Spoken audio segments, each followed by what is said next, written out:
বাইরে তখন কুয়াশার চাদর নেমে এসেছে। রাত তখন প্রায় 12:30। হঠাৎ করেই একটা অদ্ভুত শব্দ শুনতে পেল আবির, যেন কোনো মেয়ে কাঁদছে। প্রথমে ভাবল হয়তো পাশের রুম থেকে আসছে, কিন্তু ভালো করে কান পাততেই মনে হলো শব্দটা আসছে যেন জানালার দিক থেকে। আবির উঠে জানালার দিকে গেল। বাইরে ঘন কুয়াশা, তার মধ্যে কিছু দেখাও যাচ্ছে না। শব্দটা এবার আরো স্পষ্ট হলো, একটা চাপা কান্নার আওয়াজ, যেন কেউ খুব কষ্টে কাঁদছে, কিন্তু আওয়াজ বেশি করতে পারছে না। আবিরের মনে হলো হোটেলের গার্ডকে ডেকে আনে। দরজা খুলতে যাবে, ঠিক তখনই বারান্দার কোনায় একটা ছায়া মূর্তি দেখতে পেল। এক মহিলা, সাদা শাড়ি পরা, কুয়াশার মধ্যে অস্পষ্ট হয়ে দাঁড়িয়ে আছে, মাথা নিচু করে, চুল এলোমেলো।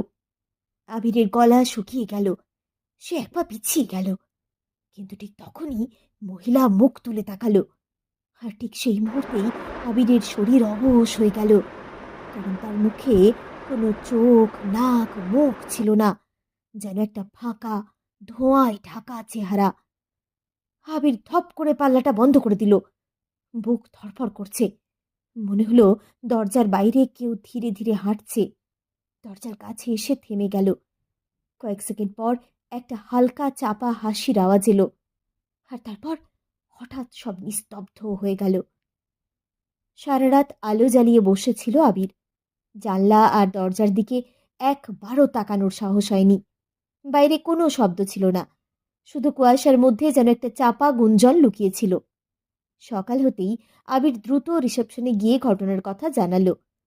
হোটেলের ম্যানেজার একটু মলিন হাসলেন, যেন কিছুই নতুন নয়। বললেন, আপনি তো নতুন এসেছেন, এখানে আগেও এরকম অনেকেই দেখেছেন। শুনেছি বহু বছর আগে এক মহিলা এখানে আত্মহত্যা করেছিলেন। সেই থেকে মাঝে মাঝেই ওনাকে দেখা যায়, তবে ক্ষতি করেন না, শুধু আসেন আর চলে যান। আবির থ মেরে গেল, আর এক মুহূর্ত সেখানে থাকার সাহস ছিল না তার। ব্যাগ গুছিয়ে দ্রুত হোটেল ছাড়ল। ট্রেনে বসে জানালা দিয়ে মাথেরানের দিকে একবার তাকালো। মনে হলো কুয়াশার মধ্যে কে যেন তাকিয়ে আছে, এক নিঃশব্দ হাসি নিয়ে।